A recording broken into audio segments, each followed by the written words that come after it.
London, where the fashion shows are still as lively as ever, eager to emulate the swinging 60s when British designs led the world. But it's an uphill struggle. The general economic malaise that has decimated Britain's shipbuilding and automobile industries, for example, is now threatening to bring the long-established clothing and textiles industry to its knees, in spite of the brightest of new fashion ideas. The threats are various.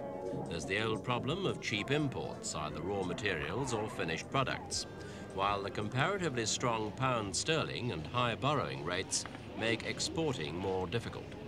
Ironically, at a time when Mrs. Thatcher is antagonizing her European partners over Britain's budget payments, the clothing and textile industry is having to rely more and more on the common market to fight off the outside threats. The industry is based in the grimy wool and cotton towns of northern England. This was Blackburn 20 years ago, when it was still at the center of the cotton industry.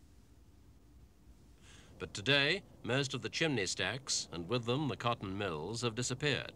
It's meant the loss of tens of thousands of jobs over recent years. These once bustling towns have been virtually killed off by the import of cheap cotton fabric and clothes.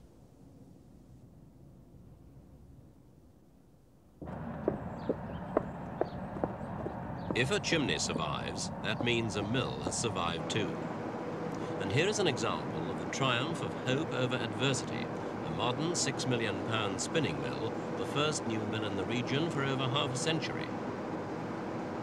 It's not at all like the old mills, though, which were full of chattering mill girls. Automation has meant higher production, but fewer jobs. It's only by working at such a high level of efficiency that Britain can compete in today's cotton market. And in the country's present financial position, investments on such a large scale are not likely to be often repeated. Other mills have carried out modernization programs along similar lines, but investment only makes sense if there are profits ahead, and this can't be guaranteed in today's shrinking market. A cheap finished product needs cheap labor, cheap raw materials, and low overhead expenses. All these are found in several other countries, for many years in the Far East, Hong Kong, Taiwan, South Korea, for example. But bigger shares of the market are now being taken by associate members of the European Economic Community, like Spain and Portugal, Turkey and Morocco. Higher productivity, then, has been achieved, and there have been no complaints over the efficiency of Britain's textile workers or over the role of the labour unions. The main complaints in the textile towns are about a lack of investment and a lack of planning, and about the alleged failure of successive governments to protect the home industry, whether through the common market or by unilateral import controls. I mean, if you had to Local union leader Bill Maddox was outspoken when asked to describe the present situation. Desperate. In a single word, we've been assailed from all sides. We've been assailed from cheap imports being allowed to flood into the country without any control at all. We've been assailed by our so-called partners in Europe who use the free circulation method as a means of distributing textiles throughout Europe, irrespective of the source they come from.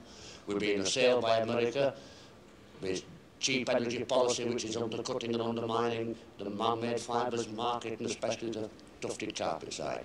We're really being assailed without anybody coming to our protection. The mills that's closing aren't the dark satanic mills, it's mills that's been modernised in the last 4 or 5 years.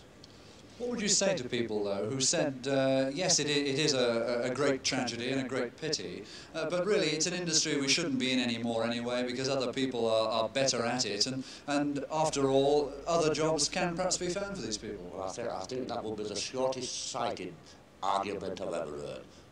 You've only got to look what's happened to basic British industry. It's been eroded by attrition, by lack of plan, by lack of investment. It's happened we're not the only ones. It's already happened to British shipbuilding, it's happened to British steel, it's happened to the British fishing industry, it's happening to textiles, it's now going into engineering. The old fabric of British basic industry is being eroded without anything being put in its place to replace it.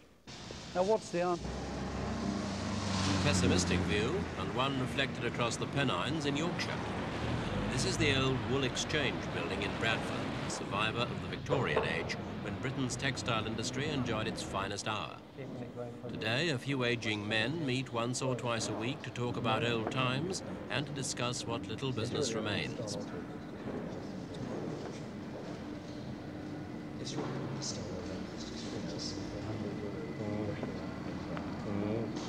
Above them, ironically, stands the statue of a leading apostle of free trade over 100 years ago, Cobden. Now, open-world markets and cheap imports have dealt the wool towns like the cotton towns a possibly mortal blow. This mill closed in April this year, putting 300 employees out of work. When a big factory closes, thousands can lose their jobs and it makes news. But the loss of several small family concerns over a period of years is equally disastrous. One reason, the demand for British all-wool three-piece suits has almost disappeared. Now you can buy a ready-made imported suit at rock-bottom prices. It quite possibly comes from Eastern Europe, but the label inside won't tell you. This is because a West European importer has put a new label on and has passed the goods on as its own exports, a practice that now pervades the clothing trade.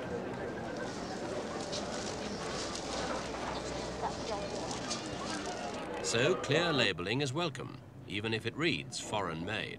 And with Indian shirts, for example, the label guarantees it's one of the all-cotton products still available.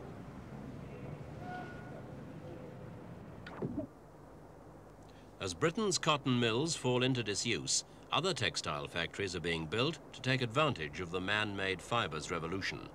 Nylon and polyester are the new materials.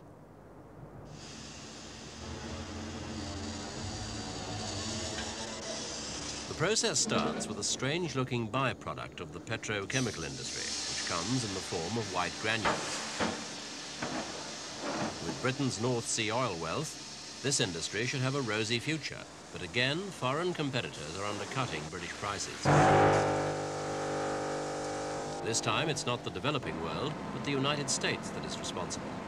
They can do it all cheaper because their fibre producers get the raw materials at a cost considerably lower than world prices.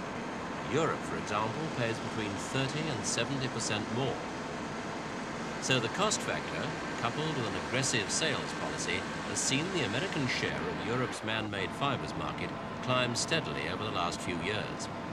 British industry officials say nylon and polyester yarn from America accounted for between 6 and 7% of the UK market at the end of 1978, but the figure rose to over 20% last year. In human terms, all these statistics mean that a few thousand more jobs will be lost. Again, Britain can only turn to its European trading partners for help.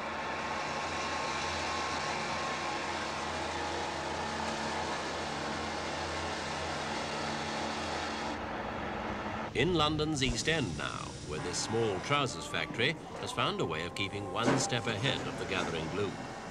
It's done with low overheads and a minimal labour force, and even the directors do their share. Then there's the safety-first approach to marketing and sales. Nothing too expensive, because the general economic recession means the public have less ready cash to spend on clothes. And nothing too fancy, because that's too risky, and you might be left with unsold stock. Without apology, they aim here, right for the middle of the market.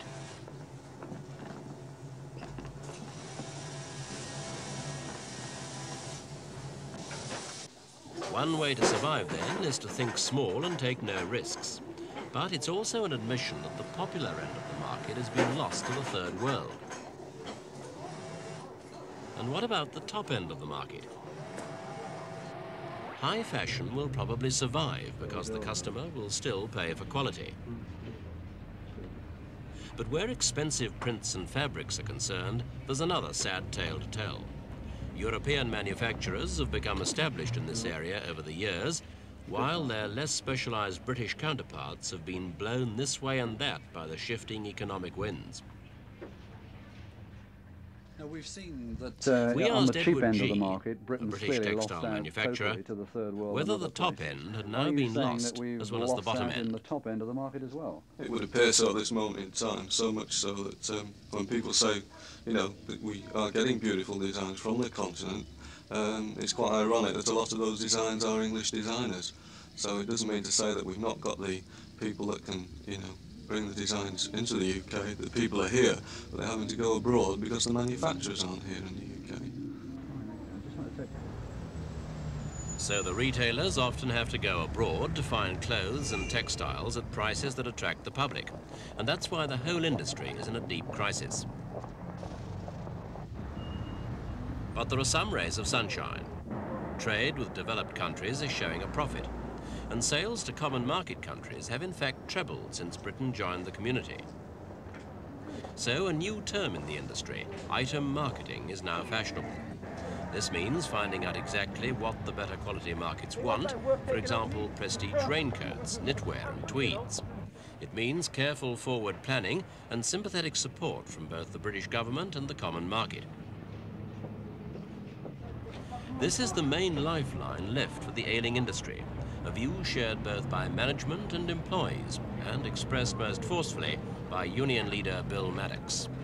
I believe this industry has a future. It can be a viable economic future that will contribute towards Britain's economy. But we must work within a planned system.